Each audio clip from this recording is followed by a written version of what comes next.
ሰላም የሃናንያ ስነ መለኮት ተማሪዎች ይህ የቤተ ክርስቲያን ገንዘብ አያያዝ ኮርስ ነው። ለዛሬው የተዘጋጀውን ርዕሶች ከኔ ጋር እንቀጥላለን። ከባለፈው ያቆምናቸውን ጀምረን ያቆምናቸውን የቼክ ሂሳብ ጥቅሞቹንና ፍቺውን ጀምረናል። በዛው ርዕስ ላይ እንቀጥላለን። የዛሬውን ትምህርት ከመጀመሬ በፊት ከኔ ጋር እንጸልያለን። እግዚአብሔር አባቴ ሆይ ስለ ጥበቃ እጅግ አብዝቼ አመሰግንሃለሁ። እንደገና ደግሞ እንድንገናኝ ጌታ ሆይ ይህን ትምህርት ይህን ዕውቀት እንድንከፋፈል እድል ስለሰጠህን ተባረክ። እግዚአብሔር አባቴ ሆይ ይህ ዕውቀት ለቤተ ክርስቲያን እንዲጠቅም እግዚአብሔር ሆይ እኔ ጸልያለሁ። በጌታ በኢየሱስ ስም በየትኛውም የቤተ ክርስቲያን አገልግሎት ላይ ያሉ በተለይ በገንዘብ ዙሪያ ላይ የሚመለከታቸው ጌታ ሆይ በታማኝነት አንተን እንዲያገለግሉ ለቤተ ክርስቲያን የሰጠኸውን ሀብት ለቤተ ክርስቲያን የሰጠኸውን ገንዘብ በታማኝነት መጠቀም እንዲችሉ አንተን በመፍራት መጠቀም እንዲችሉ እንድትረዳቸው በኢየሱስ ክርስቶስ ስም ጸልያለሁ። እግዚአብሔር አባቴና መድኃኒቴ ሆይ ደግሞ ይህንን ዕውቀት መጠቀም እንዲችሉ ቤተ ክርስቲያናቸውን የተሻለ ለማድረግ አገልግሎቷን ራዕይዋን እንድትደርስ እንድታከናውን እንዲረዳት እግዚአብሔር ሆይ ይህን ዕውቀት መጠቀም መረዳት እንዲችሉ እንድታግዛቸው በጌታ በኢየሱስ ክርስቶስ ስም ጸልያለሁ። እግዚአብሔር አባቴ ሆይ እኔም እንዳስተምር ይህንን ዕውቀት በተገቢ ሁኔታ እንዳስረዳ እንዳስተምር እግዚአብሔር ሆይ እንድትረዳኝ አይምሮዬ እንድትከፍት ማስተዋል ዕውቀት ጥበብህን እንድትሰጠኝ በኢየሱስ ስም ጸልያለሁ። ጌታ ሆይ በገንዘብ ዙሪያ እግዚአብሔር አባቴው ሰዎች ስጋዊነት እንዳያሸንፋቸው ድካማቸው እንዳይዛቸው ለግል ጥቅማቸው እንዳያውሉ እንዳይሰርቁ የቤተ ክርስቲያንን ገንዘብ ለማይሆን ነገር ለግል ዓላማቸው ለማይሆን ነገር እንዳይጠቀሙ በዚህ ድካም እየተቸገሩ ያሉ ካሉ ዛሬ በጌታ በኢየሱስ ክርስቶስ ስም ነፃ እንዲወጡ ጸልያለሁ። እግዚአብሔር አባቴና መድኃኒቴ አንተን ባለመፍራት እግዚአብሔር ሆይ የቤተ ክርስቲያንን ገንዘብ የሚበሉ የሚሰርቁ ጌታ እግዚአብሔር ሆይ በኢየሱስ ክርስቶስ ስም ከዚህ ክፉ ተግባራቸው እንዲመለሱ እንድትረዳቸው ጸልያለሁ። እግዚአብሔር ሆይ በዚህም ደግሞ ጠላት የሚፈትናቸው እግዚአብሔር ደካማ ጎናቸውን የሚጠቀም በዚህ እንዳያገኛቸው በኢየሱስ ክርስቶስ ስም የተከለከሉ ይሁኑ። በኢየሱስ ክርስቶስ ስም በደም የተሸፈኑ ይሁን። አይምሯቸው ልባቸው የተጠበቀ ይሁን። ጌታ ሆይ አመሰግናለሁ። ስምህ ይባረክ በጌታ በኢየሱስ ስም። የቤተ ክርስቲያን ገቢና ወጪዋን ለመቆጣጠር የባንክ ሂሳብ ያስፈልጋታል። ከዛ ደግሞ ካሉት የባንክ ሂሳቦች የቼክ ሂሳብ ብትጠቀም ያለውን ጠቀሜታ አንስተናል። ከዛው ክፍል እንቀጥላለን። ይህን የቼክ ሂሳብ የምትጠቀም ቤተ ክርስቲያን ይህን የቼክ ሂሳብ ከመክፈቷ በፊት ወይም ከመጠቀሟ በፊት ማድረግ ያለባትን ጥንቃቄዎች እንነጋገራለን። የመጀመሪያው ሂሳቡ የሚከፈትበትን ባንክ በጥንቃቄ መምረጥ ነው። እንግዲህ ብዙ የባንክ አይነቶች አሉ። አቢሲኒያ፣ ንግድ ባንክ፣ ብርሃን ባንክ የምንላቸው ብዙ አይነት ባንኮች አሉ። እንደ ኢትዮጵያ ነው አሁን የጠቀስኩት ባንኮች እና እኛ ሀገር ላይ ብዙ አይነት ባንክ አለ። እነዛ ባንኮች የሚሰጡት አገልግሎት ይለያያል። የሚሰጡት የአገልግሎት ምርጫቸው ወይም ደግሞ አይነታቸው ይለያያል። ለምሳሌ የሚሰጡት ኢንተረስት ወይም ደግሞ የሚያስከፍሉት ሰርቪስ ቻርጅ የመሳሰሉት ከቅልጥፍና አንፃር ከምቹነት አንፃር አገልግሎታቸው ይለያያል። ስለዚህ የመጀመሪያው ቤተክርስቲያን የቼክ ሂሳብ ከመጠቀሟ ወይም ከመክፈቷ በፊት የትኛው ባንክ ነው ምቹ የሆነው የሚለውን ለይቶ ማየት እና መምረጥ የመጀመሪያው ደረጃ ነው ማለት ነው። ስለዚህ በሁሉም ባንኮች የሚሰጠው አገልግሎት ተመሳሳይ ስላይደለ መሪዎች ባንክ ምርጫ ላይ ጥንቃቄ ማድረግ አለባቸው። መሪዎች ባንክ ሲመርጡ የትኛው ባንክ ዝቅተኛ አገልግሎት ክፍያ እንደሚሰጥ እና የተሻለ አገልግሎት የትርፍ ክፍያ እንደሚሰጥ ለይተው ማወቅ አለባቸው። ስለዚህ ሰርቪስ ቻርጅ የምንለው ባንኩ ለሚሰጠን የተለያየ አገልግሎት የሚያስከፍለን ክፍያ ነው። ስለዚህ የአገልግሎት ክፍያ እንለዋለን። የባንክ መረጣ ላይ ትኩረት መደረግ ያለበት የትኛው ባንክ ነው የአገልግሎት ክፍያው ዝቅተኛ የሚለውን መለየት ነው ማለት ነው። ስለዚህ የአገልግሎት ክፍያው ዝቅተኛ ሆኖ ደግሞ ላስቀመጥነው ገንዘብ የሚከፍለው ኢንተረስት ከፍተኛ የሆነ ባንክ ከሆነ ይህ ባንክ አንደኛው ለምርጫ የምናስቀምጠው ክራይቴሪያ ከዚህ አንፃር ሊሆን ይችላል ማለት ነው። ዝቅተኛ የሆነ የአገልግሎት ክፍያ ያለውና የተሻለ አገልግሎት መስጠት የሚችል ከሆነ ጥሩ ባንክ ነው ብለን ልንመርጥ እንችላለን። የምርጫ ክራይቴሪያ አድርገን ይህን ማንሳት እንችላለን። ሁለተኛው ነገር የቼክ ሂሳብ ከመከፈቱ በፊት መደረግ ያለበት ጥንቃቄ ከአንድ በላይ ፈራሚ መምረጥ ነው። ቼኩ ላይ ከአንድ በላይ ፈራሚ እንዲኖር መምረጥ ነው። በአንድ ጊዜ ቢያንስ በሁለት ፈራሚዎች ፊርማ ገንዘብ ማውጣት እንዳለበት መወሰን የሚደረገውን ጥንቃቄ ይጨምራል ማለት ነው። አንድ ሰው ብቻ ቼኩ ላይ እየፈረመ ያ ቼክ የሚንቀሳቀስ ከሆነ በቀላሉ የቤተ ክርስቲያን ገንዘብ ላልተፈለገ አገልግሎት ወይም ደግሞ ለሌብነት እንዲጋለጥ ምቹ ሁኔታ ይፈጥራል። ስለዚህ የቤተ ክርስቲያን ቼክ ላይ የሚፈርሙ ሰዎች ከሁለት በላይ ቢሆኑ የገንዘብ እንቅስቃሴውን የተሻለ የገንዘብ እንቅስቃሴ ቁጥጥሩን የተሻለ ያደርገዋል ማለት ነው። ስለዚህ ያ ማለት ነው ከሁለት በላይ ፈራሚ ያለው ማለት አንድ ክፍያ ከመከፈሉ በፊት ሁለቱ ሰዎች እዛ ቼክ ላይ መፈረም አለባቸው ማለት ነው። በሌላ ቋንቋ ያንን ክፍያ ሁለቱም ተስማምተውበታል፣ አጽድቀዋል ማለት ነው። ስለዚህ ካልተስማሙበት ያ ክፍያ አይፈጸምም። ስለዚህ ያ ክፍያ ተገቢ ነው ወይ ትክክል ነው የሚለውን እንዲያስቡና እንዲያምኑበት እንዲፈርሙ እንዲያጸድቁ እድል ይሰጣቸዋል። ስለዚህ እነዚህ ሁለቱ ነገሮች አሁን ያነሳናቸው ሁለቱ ነገሮች ቤተክርስቲያን የቼክ ሂሳብ ከመክፈቷ በፊት ማድረግ ያለባት ነገሮችን ነው ማለት ነው። የመጀመሪያ ያነሳነው ሂሳቡ የሚከፈትበትን ባንክ በጥንቃቄ መምረጥ ነው። ሁለተኛ ደግሞ ከአንድ በላይ ፈራሚዎችን መምረጥ። እሺ ቼክ ሲጻፍ ያለው ሂደት ምን ይመስላል የሚለውን እናያለን። ቼክ ሲጻፍ ያለው ሂደት ምንድነው የሚለውን እናያለን። ቼክ ከአንድ የባንክ ሂሳብ ወደ ሌላ ባንክ ሂሳብ እንዲዘዋወር ወይም ደግሞ ለተጻፈለት ሰው ቼኩን ለተጻፈለት ሰው እንዲከፈል ለባንኩ የሚሰጥ ትዕዛዝ ነው። ስለዚህ አንድ ቤተክርስቲያን ቼክ ስትጽፍ ቼኩ ለተጻፈለት ሰው ያንን ገንዘብ እንዲከፈለው ወይም ደግሞ ያ ባንክ ወደ ሌላ ሰው ባንክ ሂሳብ ገንዘቡ እንዲዘዋወር የሚሰጥ ትዕዛዝ ነው ማለት ነው። ቼክ ሲጻፍ ጠቃሚና የመጀመሪያ የሆነ ደረጃ ቀላል ነገር ግን ብዙ ጊዜ አስተውለን ማናደርገው ነገር ከተጻፈው ቼክ የቼኩ ደብተር ላይ የሚቀረው ጉማድ ላይ ሙሉ መረጃ መጻፍ። ምክንያቱም ያ ጉማድ ላይ የሚጠይቀው መረጃዎች አሉ። የመጀመሪያው ቀን ይጠይቃል። ሁለተኛ ደግሞ የተቀባይ ስም፣ የክፍያው ዓላማ እና የሚከፈለውን የገንዘብ መጠን ሙሉ ይህን መረጃ ይጠይቃል። ስለዚህ የቼኩ ደብተር ላይ ያ ጉማድ ይቀራል።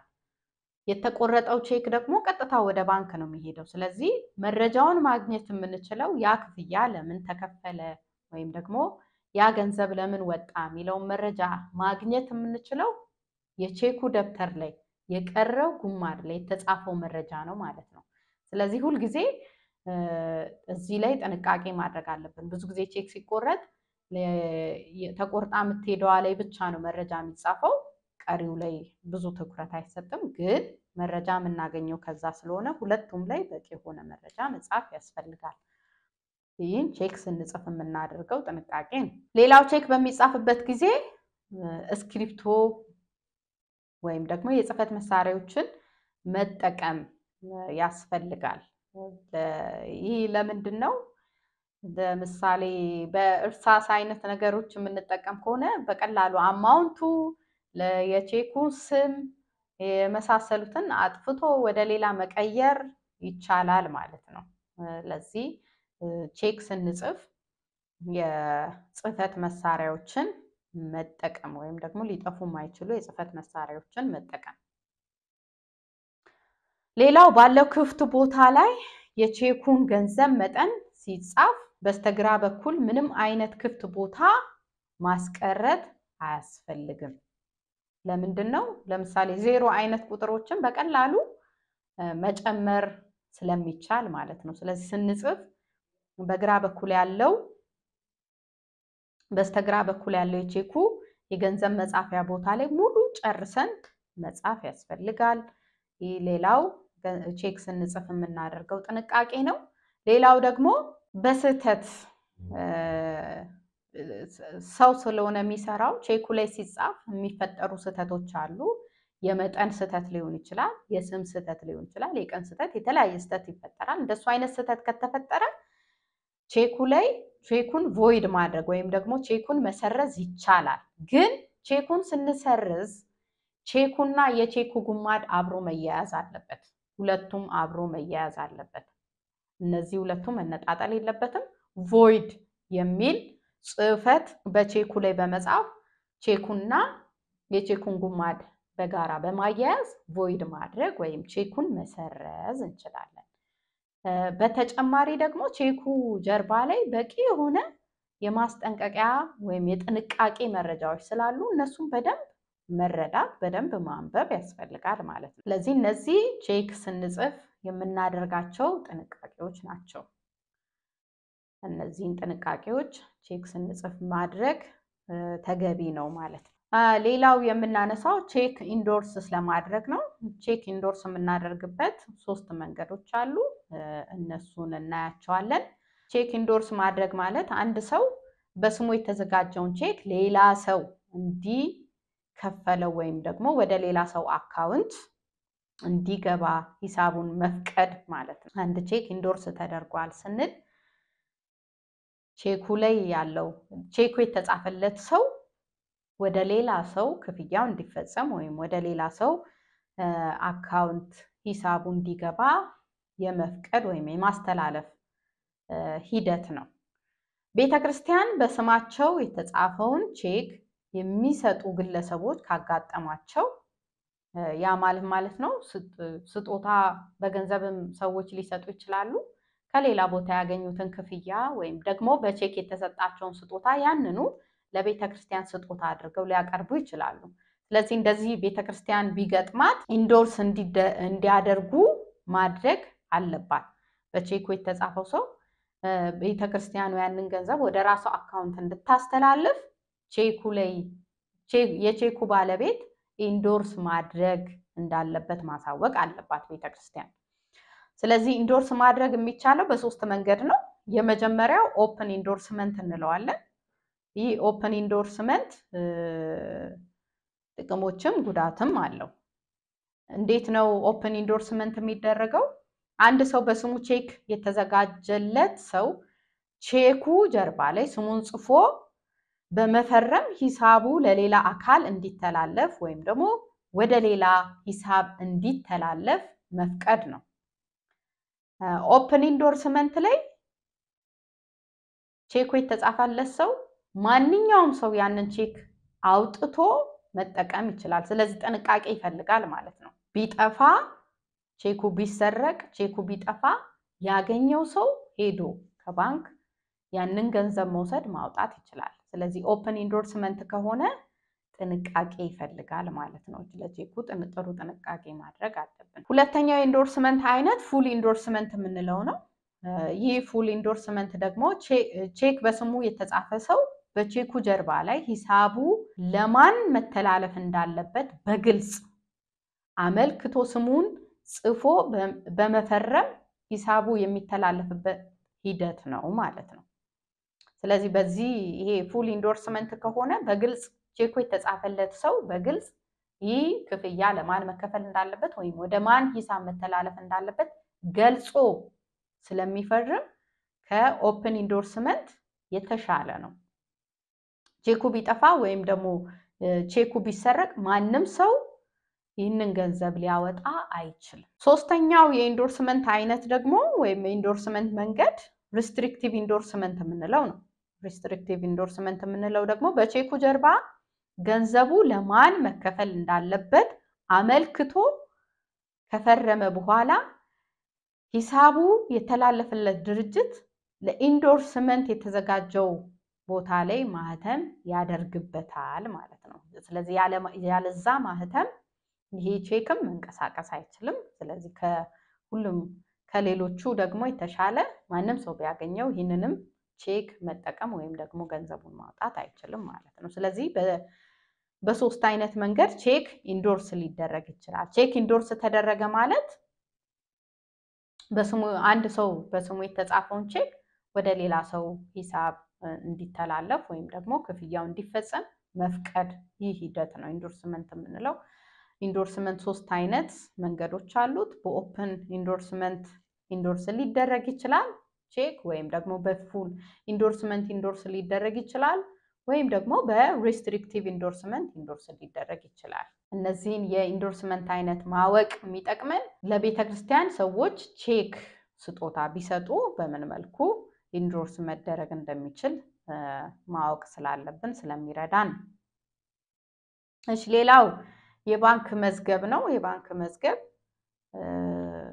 እንግዲህ ቤተክርስቲያን ገቢ ሲኖራት የሰበሰበችውን ገቢ ወይ ቀጥታ በባንክ ሊሆን ይችላል ገቢዋ የመጣው፣ ወይ ደግሞ በአካል ቤተክርስቲያን ድረስ ተመቶ የሚሰጥ ገቢ አለ። ሁሉንም ገቢ ወደ ባንክ ታስገባለች። ስለዚህ ወጪዎቿን የቼክ ሂሳብ የምትጠቀም ከሆነ ደግሞ ወጪዎቿ አብዛኛው በቼክ ስለሚሆን ገቢና ወጪዋ ከባንክ ጋር የተያያዘ ይሆናል ማለት ነው። ስለዚህ ቤተክርስቲያን የባንክ ሂሳብ ስትጠቀም ገቢና ወጪዋን በባንክ ታደርጋለች።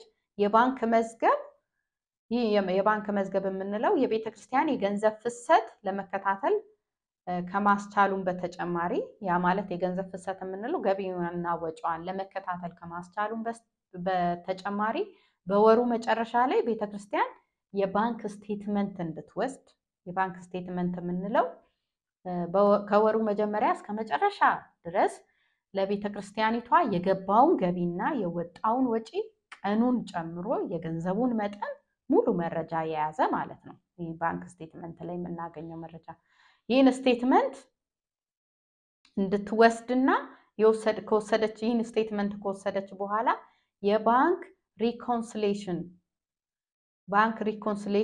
እንድታዘጋጅ ይረዳታል። ባንክ ሪኮንሲሌሽን የምንለው ነገር ደግሞ ቤተክርስቲያኒቷ ገቢ ስታስገባ፣ አሁን ገቢ ሲገባ የምንጠቀማቸው ደረሰኞች አሉ፣ የገቢ ደረሰኝ የምንለው ማለት ነው። ስለዚህ ገቢ ሲገባ ቤተክርስቲያኗ የገቢ ደረሰኝ ትቆርጣለች። ስለዚህ ምን ያክል ገቢ አለኝ የሚለውን ለማወቅ በራሷ የባንክ ስቴትመንቱ ሳይመጣ በራሷ ለማወቅ ያንን የገቢ ደረሰኝ ስትደምር ወይም ስትፈትሽ ምን ያክል በወር ውስጥ ገቢ አገኘው የሚለውን መለየት ማወቅ ትችላለች። ምን ያክል ወጪ አወጣው የሚለውን ደግሞ ለማወቅ ቼክ ወይም ደግሞ ፔመንት ቮይቸሮች አሉ። እነዛን ፔመንት ቮይቸሮች በማየት በወር ውስጥ ምን ያክል ክፍያ ከፈልኩ የሚለውን ማወቅ ትችላለች። ባንክ ሪኮንሲሌሽን የምንለው ባንኩ ደግሞ ወሩ መጨረሻ ላይ ለቤተ ክርስቲያኒቷ በወር ውስጥ የገባው ገቢ ይሄን ይመስላል፣ በወር ውስጥ የወጣው ወጪ ይሄን ይመስላል ብሎ የሚልከው መረጃ ነው። ስለዚህ እዛ ባንክ ስቴትመንቱ ላይና ቤተክርስቲያኗ የያዘችው መረጃ ሊመሳሰልም ላይመሳሰልም ይችላል። ስለዚህ ባንክ ሪኮንሲሌሽን ማለት እነዚህን ሁለት የተለያዩ መረጃዎች ማስታረቅ ነው። ልዩነት እንዴት ሊፈጠር ይችላል? ለምሳሌ አንድ ሰው ለቤተክርስቲያኒቷ ገቢ ለማስገባት ቀጥታ ባንክ ሄዶ ገቢ የሚያስገባ ከሆነ ማስገባቱን የሚያረጋግጥ ደረሰኝ ለቤተክርስቲያኑ ካልሰጠ ቤተክርስቲያኗ ገቢ ይግባ አይግባ ማወቅ አትችልም። ያንን መች ነው የምታወቀው? ልክ ወሩ መጨረሻ ላይ የባንክ ስቴትመንት ስትወስድ ማወቅ ትችላለች። ሌላው አንድ ግለሰብ ቤተክርስቲያን ሄዶ ቀጥታ የገንዘብ ስጦታ ቢሰጥ ቤተክርስቲያኗ ባላት በውስጥ የገቢ መቀበያ ደረሰኝ ያንን ገንዘብ ትቀበላለች። ያንን ገንዘብ ባንክ ወስዳ ገቢ እስከምታደርግ ድረስ ባንኩ ያ ገቢ ይግባ አይግባ አያውቅ። ስለዚህ ልዩነቶች አይፈጠሩም። በእንደዚህ አይነት ምክንያቶች ልዩነቶች ይፈጠራል። ሌላው ቤተክርስቲያኗን ለአንድ ክፍያ ቼክ ብትጽፍ እና ቼኩ የተጻፈለት ሰው ሄዶ ከባንክ ያንን ገንዘብ እስካላወጣ ድረስ ባንኩ ገንዘቡን አይቀንሰውም። ቤተክርስቲያን ግን ክፍያ ፈጽሜያለሁ ትላለች። ስለዚህ እንደዚህ አይነት ልዩነቶች ይፈጠራሉ። በምንና በምን መሃል? በቤተክርስቲያን በያዘችው መረጃና ባንኩ በያዘው መረጃ መካከል ማለት ነው። ስለዚህ እነዚህን መረጃዎች ማስታረቅ ይፈልጋል እና የባንክ መዝገብም ይረዳል ለዚህ ነው ማለት ነው።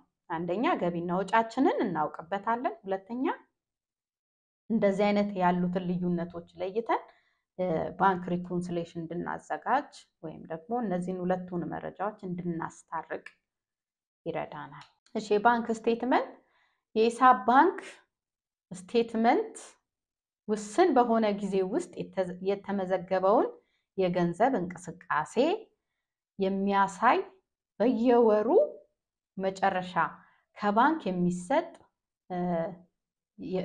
የሚሰጥ የጽሁፍ ሪፖርት ነው። የባንክ ስቴትመንት የምንለው ነገር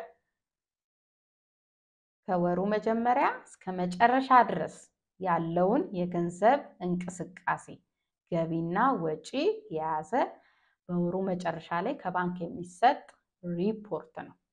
ባንኩ የገባውና የወጣውን የገንዘብ መጠን ከመዘገበ በኋላ ያለውን ወይም ደግሞ ከወጪ ቀሪ የሆነውን የገንዘብ መጠንም የሚያሳይበት ነው። ገቢና ወጪን ብቻ ሳይሆን ልክ ወሩ መጨረሻ ላይ ከወጪ ቀሪ የሆነውን ወይም ደግሞ ካሽ ባላንሱን የቤተክርስቲያኒቷን ወይም የድርጅቱን ካሽ ባላንስም የሚያሳይበት ሪፖርት ነው። የባንክ ስቴትመንት የተለያየ መልክ ሊኖሩት የሚችል ሲሆን በዋናነት የሚከተሉትን ነገሮች ያካትታል። አንደኛ ሪፖርት የተሰጠበት ቀን። ለምሳሌ አሁን ከጃንዋሪ 1 እስከ ጃንዋሪ 31 ከሆነ ሪፖርት የተሰጠው ጃንዋሪ 31 at the end of the month ስለሆነ ማለት ነው። ሪፖርት የተሰጠበትን ቀን። ሁለተኛ ደግሞ የዞረ ሂሳብ ካለ የዞረ ሂሳብ። ሶስተኛ በወሩ ውስጥ ገቢ የሆኑትን ክንውኖችን ሙሉ መዝገብ ከመጀመሪያው የወሩ ከመጀመሪያ ቀን እስከ መጨረሻ ቀን ድረስ ያለውን የገቢ መረጃ። ባንኩ በወሩ ውስጥ በቼክ የተከፈለውን የቼክ ክፍያ መጠን እነሱንም ወይም ደግሞ ያሉትን ወጪዎች ሙሉ ዝርዝር በቼክ የተከፈሉትን ክፍያዎች የሚያሳይ ነው። ሌላው የሚያካትተው የአገልግሎት ክፍያ ብለናል። ባንክ የተለያየ አገልግሎት ይሰጣል። ለሚሰጠው አገልግሎት ደግሞ ክፍያ ይቀበላል። ስለዚህ የሰርቪስ ቻርጅ የሚባለው ወይም ሰርቪስ ቻርጅ የምንለው የአገልግሎት ክፍያ እሱንም ይይዛል። የቁጠባ ሂሳብ ከሆነ ደግሞ ባንኩ ምን ያክል ወለድ እንደከፈለ ያንንም የወለድ መጠኑን ያሳያል። በወሩ መጨረሻ ከተመዘገበው ገቢና ወጪ ከወጪ ቀሪ ሂሳብ ወይም ደግሞ የመጨረሻ ካሽ ባላንሱን ያሳያል ማለት ነው። ስለዚህ እነዚህ አሁን የዘረዘርኳቸው ነገሮች ባንክ ስቴትመንት ላይ የምናገኛቸው መረጃዎች ወይም ባንክ ስቴትመንት የሚይዛቸው መረጃዎች ናቸው። የመጀመሪያው ምን ብያለው? ሪፖርቱ የተሰጠበት ቀን ነው። ሁለተኛ የዞረ ሂሳብ ካለ የዞረ ሂሳብ ምንለው ደግሞ ምንድነው? ለምሳሌ የፌብሩዋሪን ስቴትመንት የምንወስድ ከሆነ ልክ ስቴትመንቱ የመጀመሪያ ላይ የሚጀምረው ከጃንዋሪ ወደ ፌብሩዋሪ የዞረ የካሽ ባላንስ ምን ያክል እንደሆነ ያሳያል ማለት ነው። የዞረ ሂሳብ። ሁለተኛ ደግሞ ሌላው ደግሞ በወሩ ውስጥ ገቢ የሆኑትና የተመዘገበው የገንዘብ መጠን ምን ያክል ገቢ አለ፣ ምን ያክል ገቢ እንደሆነና የገንዘብ መጠኑን። ሌላው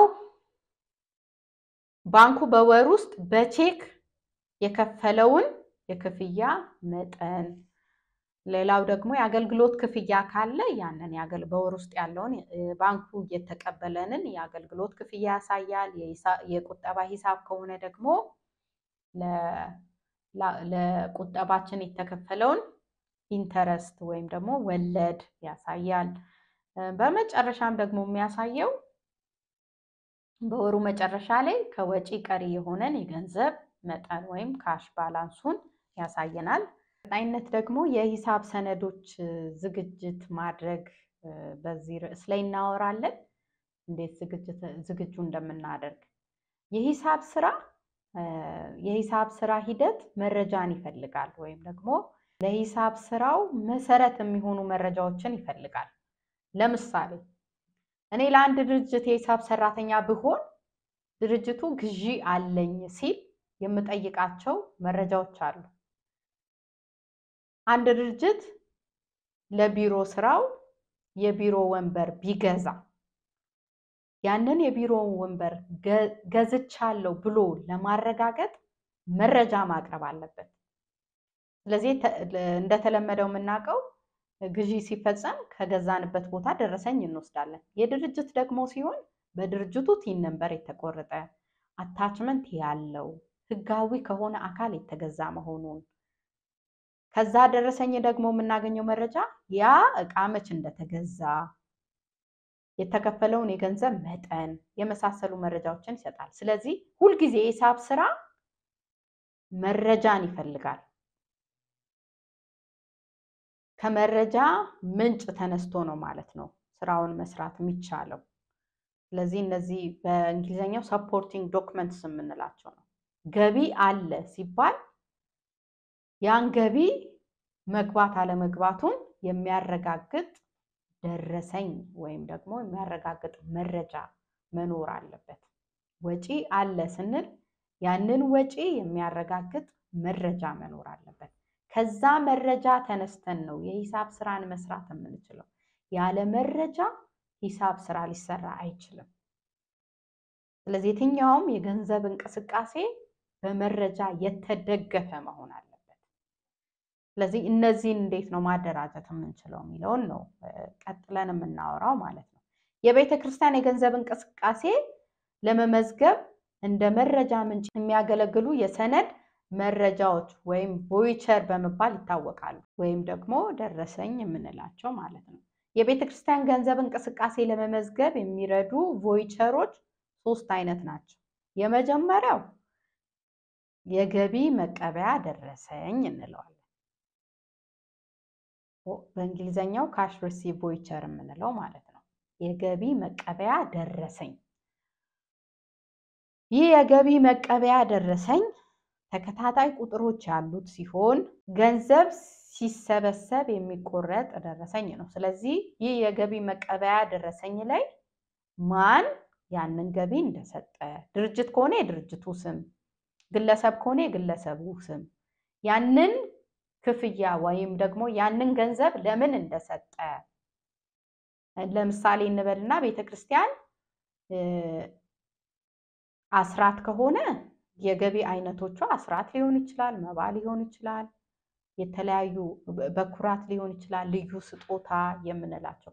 ስለዚህ አሁን ገቢው አስራት ከሆነ የግለሰቡ ስም ተጽፎ ገቢው የገባው ወይም ደግሞ ያንን ክፍያ ሰውየው የከፈለው ለምንድን ነው? አስራት ነው። ስለዚህ የገቢ ምክንያቱን አስራት ብለን እንጽፋለን ማለት ነው።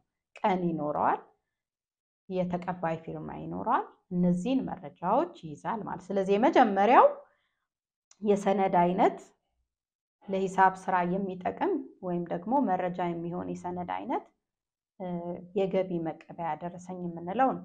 ሁለተኛ ክፍያ ደረሰኝ ነው። የክፍያ ደረሰኝ ወይም ደግሞ ፔመንት ቮይቸር የምንለው ነው። ፔመንት ቮይቸር የምንለው ይህም ተከታታይ ቁጥር የተሰጠው ሲሆን ክፍያ ሲፈጸም የሚመዘገብ ስለ ክፍያው ምክንያት ዝርዝር ነገሮችን የያዘ ዝርዝር መረጃዎችን የያዘና በሚመለከተው አካል በፊርማ የጸደቀ የደረሰኝ አይነት ነው ማለት ነው።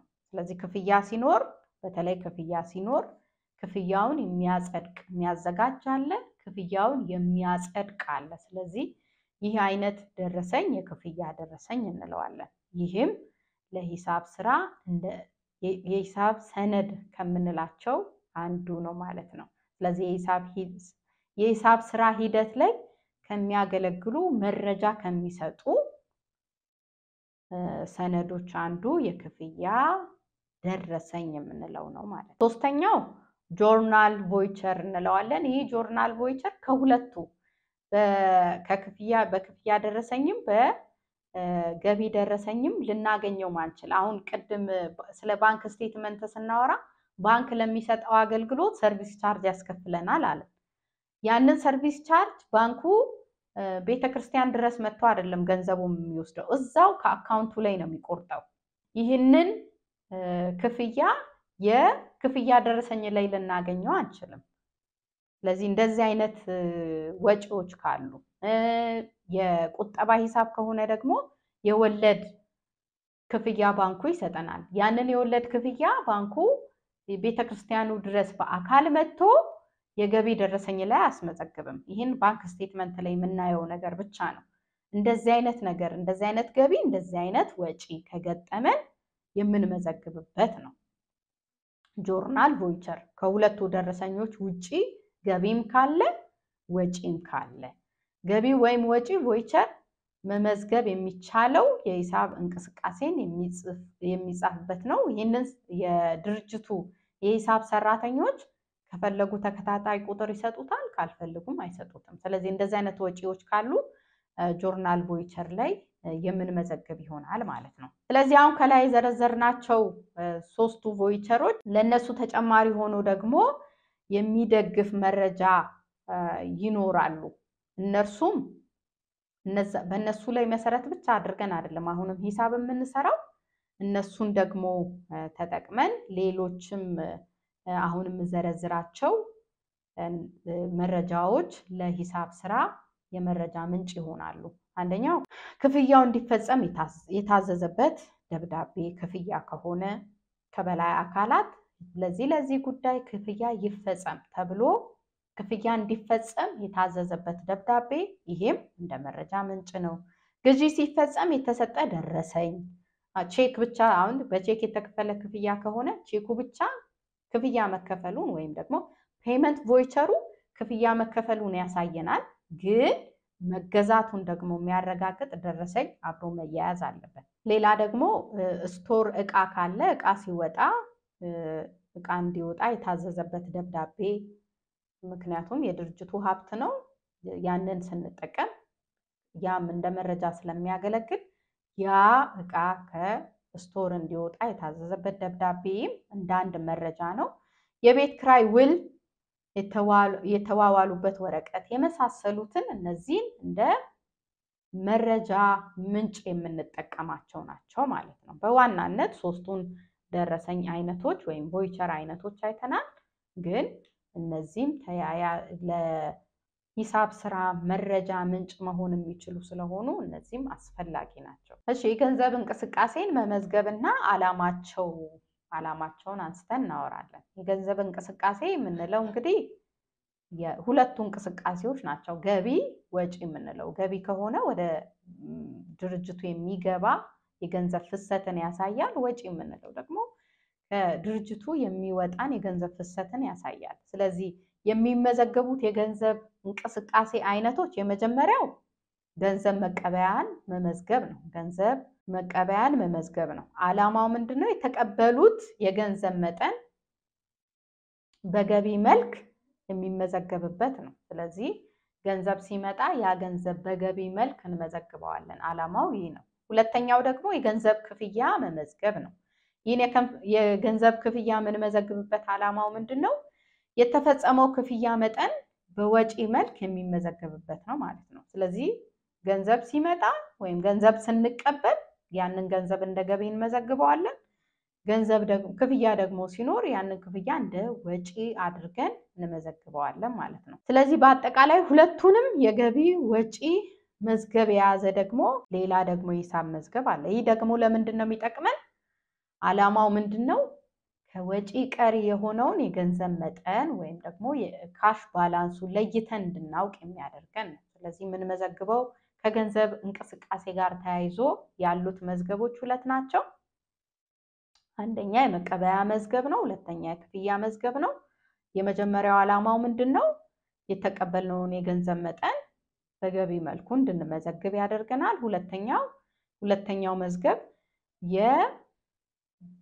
የተከፈለውን ክፍያ እንደ ወጪ አድርገን እንድንመዘግብ ይረዳናል።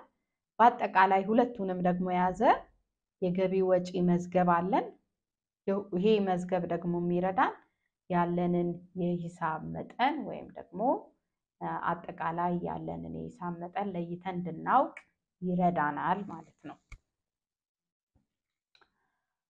በቀጣይ ክፍላችን የሂሳብ ክፍሎች ወይም ግሩፕስ ኦፍ አካውንትስ የምንላቸውን የምናይ ይሆናል።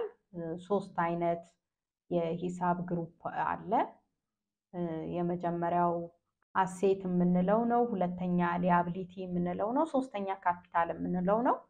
ስለነዚህ እና ተያያዥ የሆኑ ነገሮችን በጥልቀት በቀጣይ ክፍል እናወራለን። ለዛሬ ያዘጋጀነው ትምህርት ነው።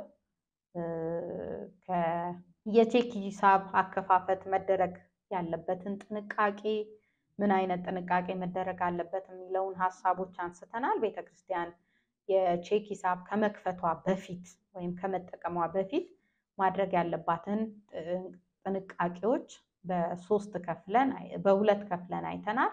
የመጀመሪያው ባንክ መረጣ ነው።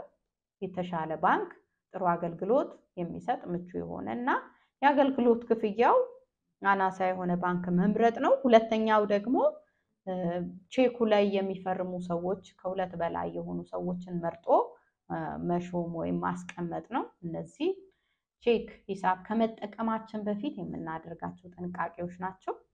ሌላው ቼክ ሲጻፍ ምን መደረግ አለበት ብለን አንዳንድ ርዕሶችን አንስተናል። ቼክ ሲጻፍ መደረግ ያለበትን ጥንቃቄ ነው ያወራነው።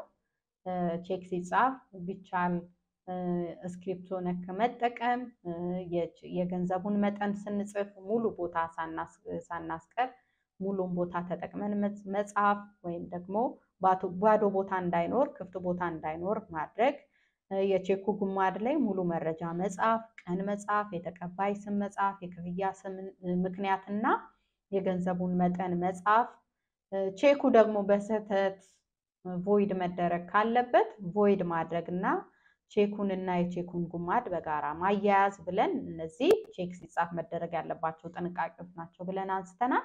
ሌላው ደግሞ ስለ ቼክ ኢንዶርስመንት ነው። ቤተክርስቲያን ሰዎች በቼክ ስጦታ ቢሰጧት ያንን ቼክ በምን መልኩ ኢንዶርስ ማድረግ እንዳለባት ተነጋግረናል። 3 አይነት የኢንዶርስመንት አይነት አለ። ከነሱ ውስጥ ቼኩን የሰጠው ሰው ቼኩን ኢንዶርስ አድርጎ ለቤተክርስቲያን እንዲሰጥ ብለን አንስተናል። ሌላው የባንክ መዝገብ ለምን ይጠቅማል የሚለውን ነው።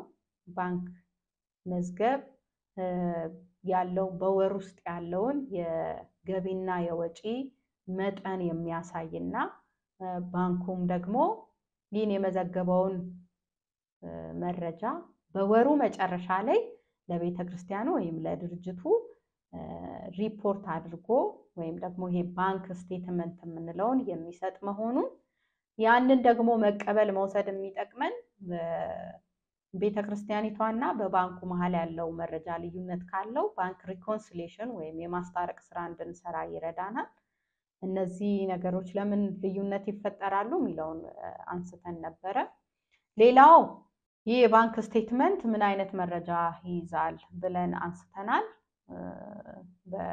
የተለያዩ መረጃዎችን ቀን ይይዛል፣ የወጪ መጠን፣ የገቢ መጠን፣ በተለያየ ጊዜ የገባ ገቢ፣ በተለያየ ጊዜ የወጣ ወጪ፣ የዞረ ሂሳብ ካለ የዞረን ሂሳብ ያሳያል። በባንኩ የተሰጠ የወለድ መጠን ካለ እሱን ያሳያል። የባንክ ሰርቪስ ቻርጅ ካለ ወይም የአገልግሎት ክፍያ ካለ እሱንም ያሳያል ብለናል። ሌላው ደግሞ በወሩ መጨረሻ ላይ የቀረውን የሂሳብ መጠን ያሳያል። ስለዚህ አውርተናል። በመጨረሻም ያነሳነው ስለ ሰነዶች ነው። ምክንያቱም የሂሳብ ስራ ያለ መረጃ መሰራት አይችልም። ለመረጃ ማስረጃ የሚሆኑት የተለያዩ ያነሳናቸው የደረሰኝ አይነቶች አሉ የገቢ ደረሰኝ የወጪ ደረሰኝ የገቢ ደረሰኝ የክፍያ ደረሰኝ እና ጆርናል ቮይቸር የምንለው በሁለቱ በገቢና በክፍያ ደረሰኝ ያላገኘናቸው መረጃዎች ካሉ በጆርናል ቮይቸር እንጠቀማለን ይሄን ብቻ አይደለም እንደ መረጃ የምንጠቀመው የተለያዩ ደብዳቤዎች በተለያየ አይነት ምክንያት ክፍያ ለማጽደቅ ሊሆን ይችላል ከበላይ አካል ወደ ሂሳብ ክፍል የሚጻፉ ደረሰኞች አሉ እነዛ ደረሰኞችም እንደ መረጃ ይረዱናል ማለት ነው ስለዚህ የሂሳብ ስራ እነዚህን መረጃዎች እንደ ማስረጃ ወስዶ የሚሰራ ስራ ነው ማለት ነው ለመጨረሻ ላይ ያነሳነው ሶስት አይነት መዝገብ አለ ብለናል የመጀመሪያው መዝገብ የገንዘብ መቀበያ መዝገብ ነው ሁለተኛ የክፍያ መዝገብ ነው ሶስተኛ አጠቃላይ መዝገብ የምንለው ነው የመጀመሪያው መዝገብ የሚረዳው ገቢ ሲኖር ያን ገቢ እንደ ገንዘብ ስንቀበል ያንን ገንዘብ እንደ ገቢ አድርገን እንድንመዘግብ ይረዳናል ሁለተኛው መዝገብ አይነት ደግሞ አላማው ወጪ ሲኖር ወይም ክፍያ ሲኖር እንደ ወጪ አድርገን እንድንመዘግብ ይረዳናል የመጨረሻው ደግሞ ሁለቱንም አንድ ላይ አጣምሮ የሚይዝልን ገቢውንም ወጪውንም አጣምሮ የሚይዝልን ይሄን ይመስላል እንግዲህ በቀጣይ ክፍል ስለ የሂሳብ ክፍሎች ወይም ግሩፕስ ኦፍ አካውንትስ በጥልቀት እናወራለን ለዛሬ የተዘጋጀው ትምህርቴ ነው አመሰግናለሁ ሰላም ሁኑ